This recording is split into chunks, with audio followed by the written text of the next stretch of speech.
Aleluia. Eu quero cumprimentar a amada igreja com a paz do Senhor. Amém. Cumprimentar a amada igreja com a paz do Senhor. Amém. Motivo de muita alegria, uma vez mais, poder estar junto com os irmãos para bendizer, enaltecer e glorificar ao nome de Papai. Agradecer ao meu amigo Espírito Santo pela tua santa presença e por também permitir-nos o adorá-lo. Louvar a Deus pela vida da minha família, minha esposa, irmã Ana, também os meus filhos, Rebeca, Samuel e João Gabriel, essa família a qual o Senhor tem me presenteado. Louvar a Deus pelo nobre e digno presidente das Alagoas, pastor José Orisvaldo Nunes, ou pastor e reverendo José Orisvaldo Nunes de Lima, meu parente bem próximo a partir de agora, presidente Nunes, muito obrigado pelo carinho. Verdade, muito obrigado pelo carinho, pela oportunidade de uma vez mais poder estar adorando a Deus juntamente com todos vocês. Louvar a Deus por todos os obreiros, pastor Herman, todos os obreiros à nossa retaguarda. Deus abençoe a todos vocês. Estivemos agora à tarde também em Viçosa, abraçando o pastor João Pedro, mandou um abraço ao senhor e a toda a boa igreja, e chegamos de volta para a glória de Deus, tudo bem, graças a Deus, o nome do Senhor foi glorificado. Abra sua Bíblia comigo, Evangelho de Jesus Cristo, segundo escreveu o nosso amado irmão Marcos, e o capítulo é o de número 6, verso 45. Capítulo 6 do Evangelho de Cristo, segundo escreveu Marcos, o verso 45. Aleluias.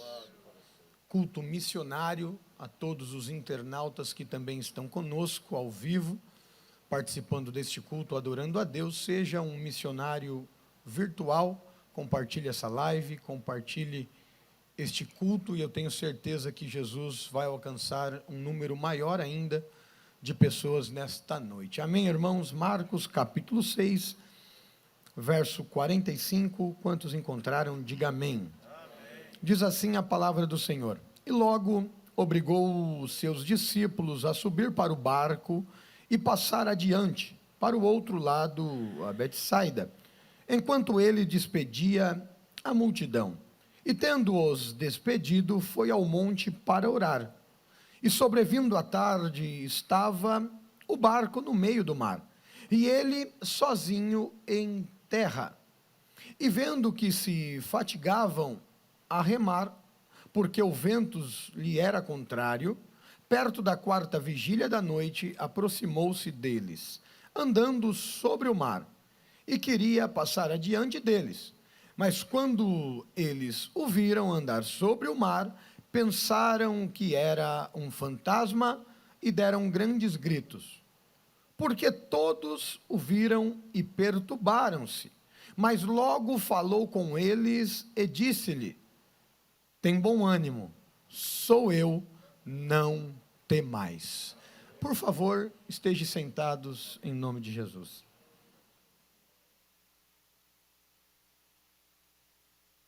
Irmãos, quando meditamos nas Sagradas Escrituras, precisamente dito o texto ora lido por mim, junto com os irmãos, alguns pormenores nós temos que destacar, para que assim a gente compreenda melhor aquilo que o Senhor quer falar conosco. Ao ler o texto ora referido, junto com os irmãos, nós temos que entender que tempestades, elas são sinônimas de algum momento de dissabor, de algum deserto, no linguajar pentecostal assembleiano. Sempre que nós estamos passando uma tempestade, nós também assimilamos esse mesmo ao nome deserto, ao nome prova, ao nome luta, ao nome de sabor, ao nome desafio diferente, e assim sinônimos a qual você queira dar.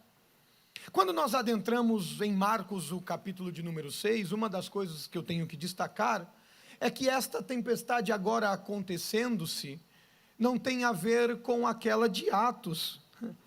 Capítulo de número 27, chamada de Euraquilão, a qual as duas embarcações estão no meio de uma tempestade, e algumas delas são ali naufragadas ou afundadas, e é um pouco diferente umas das outras. Mas ao meditar no Evangelho de Cristo, segundo escreveu Marcos, o capítulo 6, o verso 45, nós vamos distinguir ou identificar que essa tempestade não era uma tempestade comum. A Bíblia vem mostrar-nos, a introdução antes da tempestade, que os discípulos acabaram de vivenciar um milagre extraordinário feito pelo maior missionário existente na terra. Esse ministério missionário dado por Deus na pessoa de Cristo encarnado, 100% homem, porém ainda sendo 100% Deus na terra, ele começa e traz agora a multiplicação do pão e peixe. Jesus, ele reúne os seus discípulos e começa a ensiná-los, e a Bíblia vai mostrar agora que Jesus vai fazer algum dos primeiros milagres, sendo este chamado de a multiplicação do pão e peixe. Todos conhecem de forma introdutória a história, e vai dizer-nos então que havia somente 5 pães e 2 peixinhos, até Jesus direcionar a autoridade ou a ordem pela palavra. Provérbios capítulo 18, verso 21, vai dizer que o poder da vida e da morte está na língua. A Bíblia vai nos mostrar em Gênesis a arquitetura de Deus sendo criada, e até o 5º dia, tudo que Deus iria fazer, Ele fazia pelo poder da palavra. E haja luz, e haja seres viventes, e haja separação entre mares e mares, ou entre céu e mares, e tudo o Senhor então mostrou o poder da sua palavra. E aqui eu já quero abrir um parênteses, porque todos nós podemos enfrentar tempestade, mas até Jesus dar uma palavra para toda circunstância se mudar, porque nós enfrentamos enfermidades, nós enfrentamos desempregos, nós enfrentamos algum dissabor, alguma luta, até Jesus dar a ordem. E sabe o que eu acho mais interessante? É que o próprio Eclesiastes vai dizer, do capítulo 8, verso 7 a seguir, que o final das coisas são melhor do que o começo. Então talvez você adentrou para este culto missionário, ou aqui presencial, ou o culto online, e você está passando alguma tempestade, mas Deus já me dá autoridade e autorização para profetizar que o final das coisas serão melhor do que o começo. Então talvez você veio para o início desse culto passando um dissabor, passando uma tempestade, mas Deus me dá autoridade e autorização para profetizar que da maneira que está não vai ficar, porque a ordem de Deus vai vir de encontro à minha vida e à tua vida, e alguma coisa sobrenatural vai acontecer. Ai, ai, ai, ai, ai. Então aqui vem falar sobre uma tempestade que o próprio Cristo permitira, e melhor dizendo, sendo um pouquinho mais imperativo, ele dá a ordem aos discípulos para enfrentar esta mesma. O verso de número 45, meu presidente, vai nos mostrar e iniciar a narrativa dizendo que e logo Jesus obrigou. Distinto das outras tempestades, minha esposa, citada na Bíblia, que Jesus convidara, que Jesus inspirava, que Jesus instruía, esta tempestade não foi perguntado se eles queriam, esta tempestade não foi aqui mencionado se seria a melhor oportunidade a passar. Esta tempestade começa o narrador dizendo, e logo Jesus obrigou.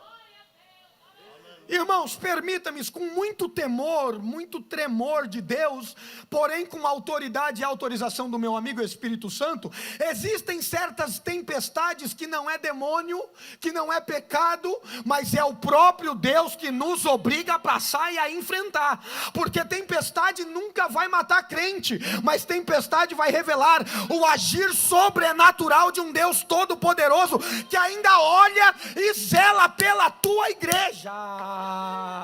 Deus está me trazendo aqui nesta noite para falar comigo e para falar com você, que esta tempestade a qual nós estamos enfrentando, permita-me, senhoras e senhores, não é o inimigo, não é alguma ciência mal calculada, mas é o próprio Deus permitindo, e com muito temor eu falo isso, mas é o próprio Deus trazendo uma tempestade sobre o planeta Terra, para dizer que a glória dele ele não divide com ninguém, ele não quer outro Deus a ser adorado.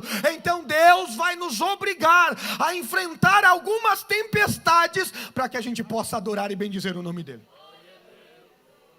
Aí a Bíblia vai dizer, olha a narrativa, que Jesus, depois de fazer um milagre da multiplicação e peixe, Os discípulos ficam atônitos, surpresos, boquiabertos. Se cumpre na vida dos discípulos, Abacuque capítulo 1, verso número 5 a seguir: parai, maravilhai-vos, ficai-vos de boca aberta, porque a obra que eu estou fazendo na tua vida é tão grande, que quando contar, ninguém vai acreditar.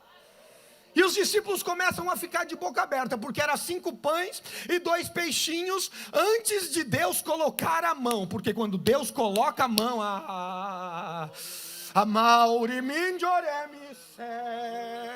Deus está me trazendo aqui, me dando autorização para dizer: talvez você chegou nesta noite, neste culto missionário, achando que talvez a tua oferta não estava dando muito fruto, mas Deus me traz aqui para dizer que o pouco para você continua sendo pouco, mas a matemática de Deus, o pouco de Deus, o pouco seu na mão de Deus, ele se transforma em muito. É a verdadeira prosperidade do Senhor. A prosperidade de Deus na Bíblia não é você ter 1 milhão e comprar uma casa de 1 milhão.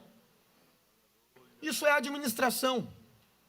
Faculdades aqui em Maceió, que são muito conceituadas, pode te formar um belo administrador e você saber lidar com 1 milhão na sua conta. Agora, a administração verdadeira, junto com a prosperidade única de Deus, é você, sem ter 1 milhão, Deus te dá condições de comprar uma casa que vale esse valor. Pastor, eu não entendi. Então eu tiro a parábola e diz: a prosperidade de Deus é capaz de te levar a lugares a qual você nunca chegaria. Ela é capaz de abrir portas a qual chave nenhum abriria, e ela é capaz de exaltar de uma forma a qual mão humana, certificado humano, é capaz de te exaltar. O que você está dizendo, pastor? Eu estou dizendo que nesta noite, neste culto missionário, Deus me traz aqui para dizer: eu ainda estou no controle da tua história, da tua vida. Eu ainda estou no controle da tua família. Fique tranquilo, porque eu obriguei você a enfrentar essa tempestade. Então descansa o teu coração, porque eu jamais vou te abandonar.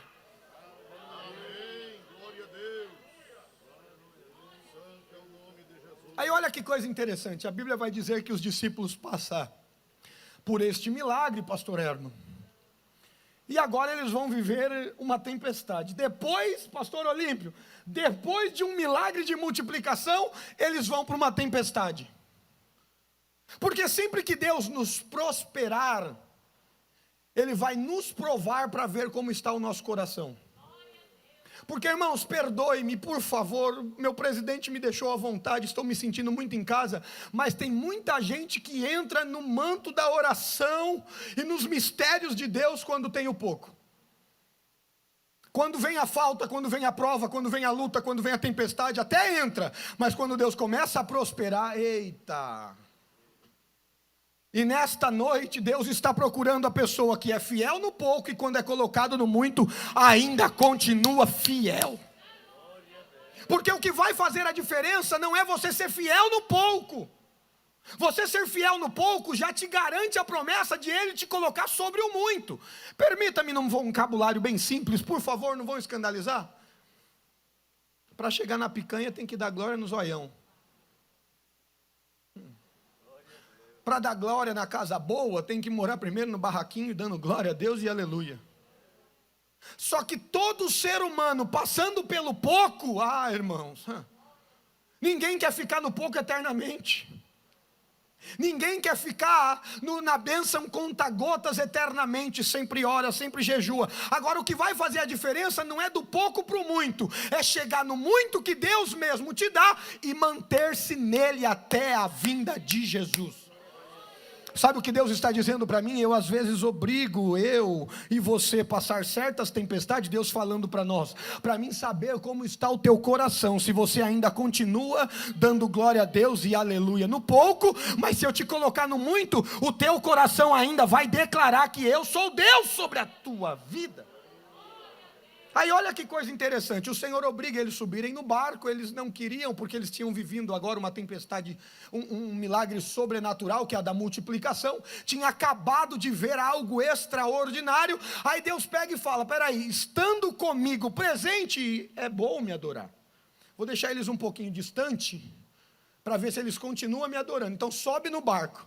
Eu imagino Pedro, Tiago e João conversando, os três mais próximos, e Pedrão, que era mais assim, né, pentecostal, falando assim: o mestre está querendo que a gente saia de perto dele, mas a gente esperou tanto o Messias vir, e agora que ele está aqui, ele quer que a gente saia, mas não é que ele queria que os discípulos saíssem de perto dele.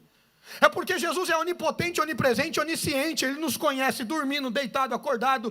Ele nos conhece em todos os momentos da nossa vida. Aí ele dá ordem para os discípulos: suba ao barco e vai para o outro lado. Agora esse outro lado aqui tem um contexto bem interessante. Por quê? Porque a Bíblia vai dizer que eles vão passar pelo mar da Galileia, que geograficamente falando, na verdade não é o mar, é o lago da Galileia. E a Bíblia vai dizer que Deus dá ordem para ele. O mar da Galileia, ele contém ali 21 quilômetros de comprimento, mais 14 de largura. E é o lago da Galileia, ele fica a 200 metros abaixo do nível do mar. E ele é cercado por montanhas. Então Jesus está do lado de cá, ensina os discípulos, faz a multiplicação, todos eles se maravilhavam e ficaram verdadeiramente crendo que o Deus que estava ali na carne do Jesus carnal, mas o Cristo celestial, era o Deus, ou era o Filho de Deus que veio na terra para fazer milagre. E agora ele dá uma ordem: vai para o outro lado, e eles vão, marrudo, mas vão. Irmãos, permita-me, tem hora que até fazer no biquinho, mas que você vai, você vai. Você pode até fazer fusquinha. É fusquinha aqui, meu presidente, que fala? Você pode até bater o pé: não vou, não vou. E Jesus vai falar: tu vai, tu vai. Porque quem dá a última palavra na tua vida ainda sou eu. E se tem uma coisa que o nosso Deus não faz, é dever nada para ninguém. Para toda boa obra existe uma recompensa. Então Deus me traz aqui nesta noite para te dizer: continua fazendo a obra que eu te chamei. Jovens, continua me adorando. Mocidade, adolescente, obreiros, irmãos, irmãs, igreja do Senhor, continua fazendo a minha boa obra, porque eu tenho uma recompensa. Permita-me a autoridade e a autorização do Espírito Santo. Então permita-me, eu quero profetizar de olho aberto, mas seguindo a ordem do meu Deus. Deus está me trazendo aqui nesta noite para dizer: eu tenho surpresa para crente aqui nessa noite, eu tenho recompensa para crente aqui nesta noite, eu tenho salvação para a família de crente nesta noite.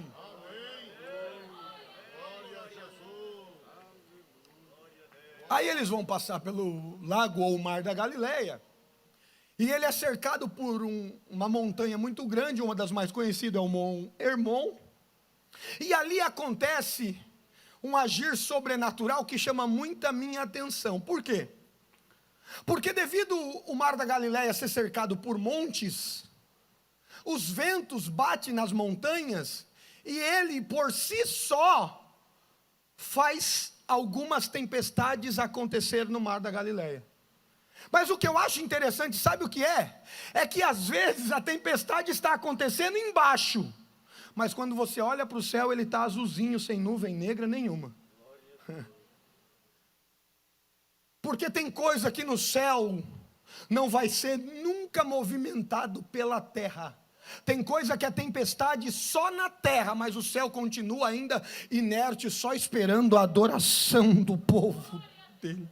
Sabe o que Deus está dizendo para mim e para você nesta noite? Você pode estar vivendo uma tempestade aí na terra, aí nas Alagoas, mas o céu ainda continua aberto, azulzinho, só esperando a tua adoração chegar. E essa tempestade que fisicamente, cientificamente foi feita por alguns ventos batendo no monte, basta só uma palavra da minha boca para eu fazer tudo cessar, e você ainda vai reconhecer que eu sou Deus que faço um milagre na tua vida. Permita-me, eu vou profetizar porque eu estou sentindo graça de Deus. Deus me traz nesta noite aqui para dizer que enquanto tem tempestade aqui na esfera humana, a esfera celestial está tudo azulzinho, aberto, o sol da justiça está raiando e a glória de Deus se manifestará em seu favor. Aí Jesus então dá ordem para eles. E nessas tempestades aqui, existem 3 tipos de tempestades que me chamam a atenção aqui. A primeira tempestade, irmãos, que me chama a atenção, é a tempestade comum. Tempestade normal. O que é isso, pastor David? Tempestade normal? Sim, tempestade normal. Por exemplo, a corda do violão é normal, depois de um tempo que você usa, ela quebrar. Não é o demônio que quebrou a corda. Quebra. A pele da bateria, meu presidente, Deus usou a bateria para me levar para a igreja. A pele da bateria quebra. A baqueta gasta. Uma hora quebra a baqueta, tem que comprar nova. Não é demônio. Existem tempestades na minha vida e na tua vida que é comum, e existem momentos da nossa vida que nós temos que entender que nós vamos investir errado, que nós vamos dar passo errado. O que vai nos fazer ou nos garantir a não dar passo errado é ser totalmente dependente de Deus, porque a Bíblia diz no Salmo 119, o verso 105: lâmpada para os meus pés é a minha palavra e luz para o teu caminho. A única maneira de não passar por certas tempestades da vida é ouvir a voz de Deus e continuar dependente dEle, sabendo que Ele ainda está vivo para nos abençoar. Tempestade comum, o desemprego chega, o dinheiro acaba. Se a gente não trabalhar, irmãos, acaba. Acontece. Se nós não cuidarmos da nossa saúde, a gente fica doente. Permita-me, eu tinha 170 quilos. Não assusta não, vai, não dá risada não. Fofinho. Ao quadrado.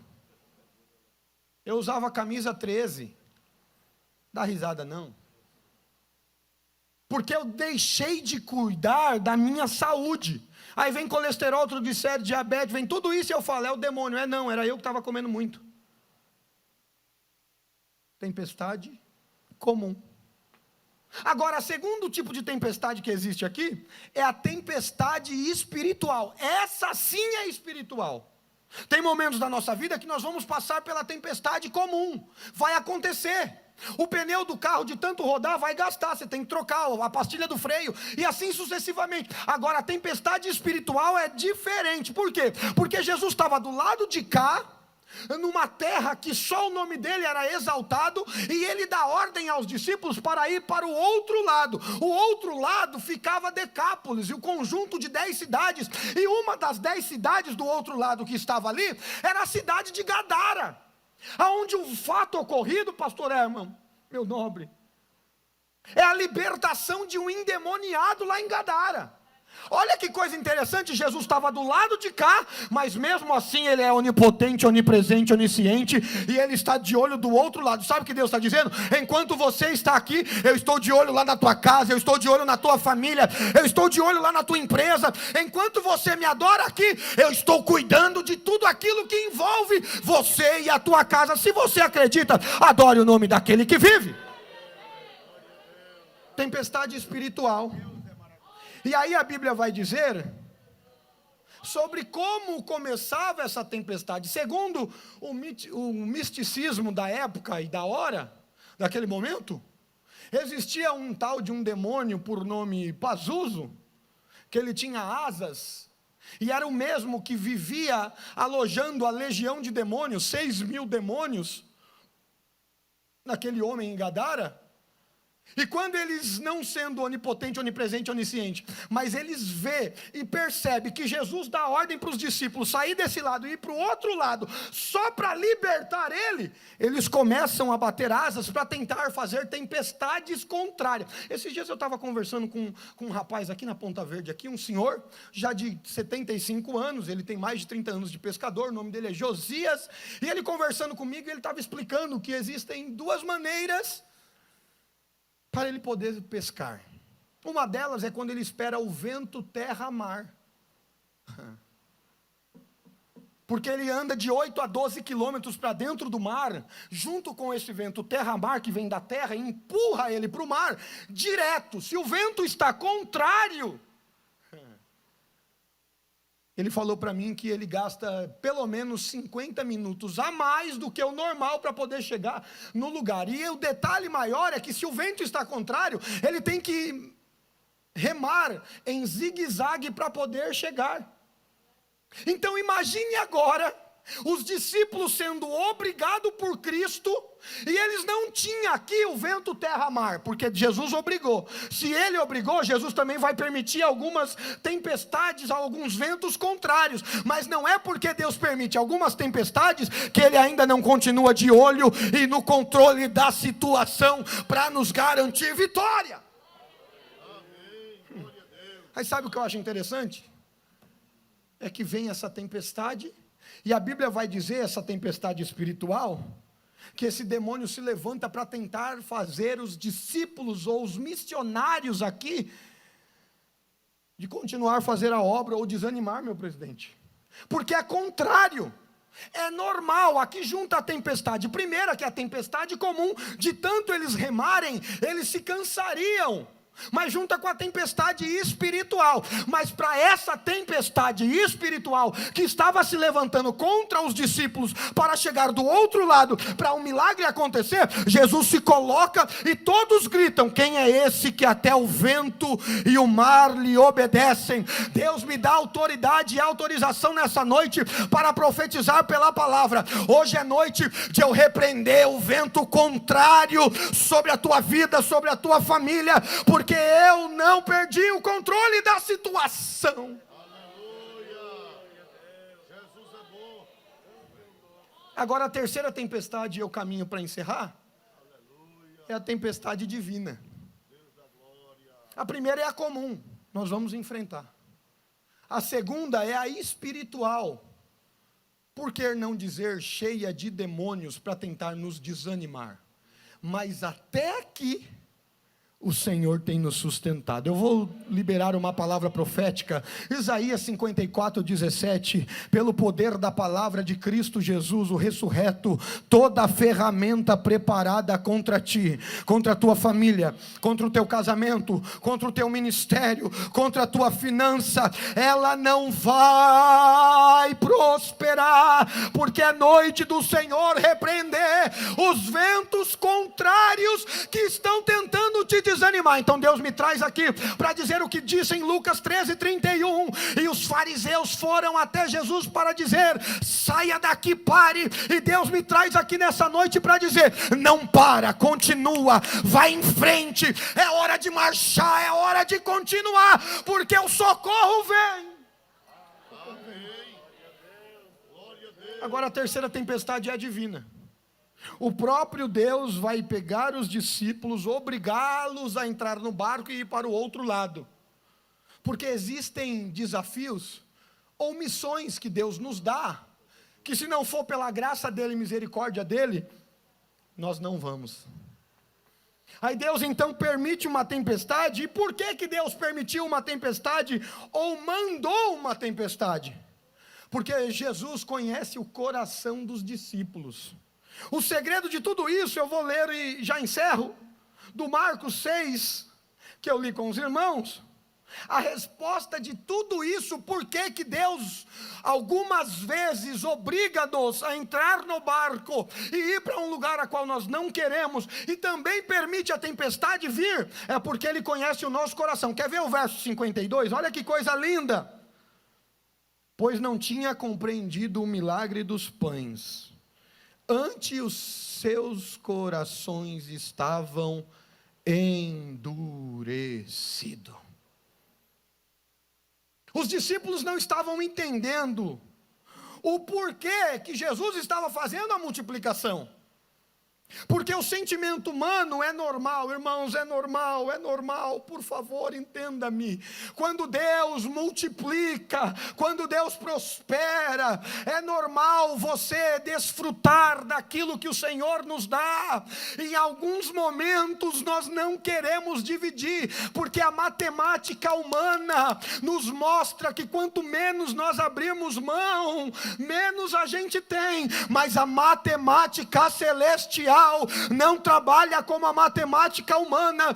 Enquanto na humana, quanto mais você abre a mão, menos você tem. Na celestial, quanto mais você abre a mão, mais Deus vai te surpreender e vai ser o nosso socorro bem presente na hora da angústia. Eu estou dizendo nesta noite para você não se preocupar. Cristo está dizendo para mim nesta noite, não se preocupar com o dia de amanhã. Viva o dia de hoje, e o de amanhã Deus vai tomar conta de nós. Agora o que me chama a atenção é que os discípulos endureceram o coração. E sabe o que eu acho interessante? É que a obra deste Cristo ressurreto, ela necessita de, em todas as áreas, crentes cheios do Espírito Santo. No capítulo 19 de João, e eu encerro aqui, o verso 38 vai dizer do momento do sepultamento do Cristo nosso Senhor. O sepulcro dele não era dele, era emprestado. E aí José, o de Arimateia, vai ter que fazer o seu papel. Lá no capítulo 19, a partir do verso 38, meu presidente, vai dizer que José de Arimateia era o discípulo oculto, eram os missionários ocultos. Nós acabamos de ver o relato aqui pelo amado pastor sobre os missionários lá fora. Só que existem os missionários ocultos, que só aparecem na hora que precisa. E oxalá que os missionários ocultos continuem aparecendo na hora da necessidade. Porque José de Arimateia até então não tinha aparecido, mas quem era ele? Minha esposa era o senador da época. E aí Pedro, Tiago e João, por mais que lidava com as pessoas e sabia tratar com todos bem, tinha relacionamento, eles não tinham autoridade perante a lei para liberar o corpo. Quando precisaram liberar o corpo de Jesus, Deus levanta um senador, creio, cheio do Espírito Santo, para liberar o corpo também. Aí quando ele está se direcionando ao sepulcro para liberar o corpo, ele passa pela casa do Nicodemos, e o Nicodemos, que era o fariseu da época, diz para ele: você está indo liberar o corpo? Tu não vai sozinho não, eu vou também. Aí sabe o que eu acho mais interessante? É que esse Nicodemos, o religioso, é aquele que ele aparece 3 vezes na Bíblia. A última vez é capítulo 19, a segunda vez é no capítulo 11, e a primeira vez é aquele versículo célebre, quando Jesus vai falar ao nobre Nicodemos: é preciso nascer de novo. Aí Nicodemos fica perguntando, que ele entendia da lei, pastor Olímpio, como que eu vou voltar para o ventre da minha mãe, sendo que hoje já tenho 1,60 m, 1,70 m, já tenho de 90 a 100 quilos, como que eu vou voltar? Ele não estava entendendo. Só que esse fariseu vai passar pelo processo da regeneração, e salvação é uma das coisas que eu e você nunca vai entender 100%, porque a obra da salvação, ela começa, ela tem continuidade no decorrer dos anos, mas ela só vai terminar perto da trombeta tocar. Esse Nicodemos aparece no capítulo 3, é necessário nascer de novo. Aí no capítulo de número 11, ele vai aparecer, e quando vão querer julgar o Jesus, ele fala assim: é bom ouvir os dois lados, não podemos ser injustos. Só que antes ele era fariseu, primeiro ele apedrejava. Aí quando ele ouve aquele sermão convencional de Cristo para converter ele não aceita Jesus na hora. Meu presidente, mas ele vai para casa remoendo: nascer de novo, nascer de novo, nascer de novo. E ele vai indo. E a obra do Espírito de Deus, que só Ele pode fazer, nenhum de nós somos capazes, nem com oitavada na voz, nem com clave de sol, nem com clave de fá, nem com clave de bateria, nem com maestro de tatuí, nem com maestro de Harvard, consegue convencer. É só poder do Espírito de Deus que convence o homem do juízo e do pecado. Vai trabalhando dentro de Nicodemos, e ele antes estava julgando, mas agora ele fala: eu não posso julgar porque eu tenho que ouvir os dois lados, as duas verdades. Aí na última aparição de Nicodemos, ele já aparece um crente cheio do Espírito Santo. Porque quando José de Arimateia vai liberar o corpo, esse Nicodemos que eu vos estou falando, ele guarda mais de 100 sactel, ou então potes de unguento, para ungir o corpo de Jesus, o morto. João capítulo 2 fala da mulher adoradora, que ungiu os pés de Jesus vivo com um. Só que ela ungiu os pés do Jesus vivo. Já foi o bastante para deixar cheiroso o ambiente. Agora esse Nicodemos vai passando pelo momento de conversão, de transformação, de santificação, e quando ele é acionado, e ele vem mostrar que ele é um discípulo oculto, ou um missionário oculto, ele não oferece ele oferece mais de 100 vasos de alabastro, mas para guardar o corpo. Sabe o que eu estou profetizando, e eu encerro aqui agora?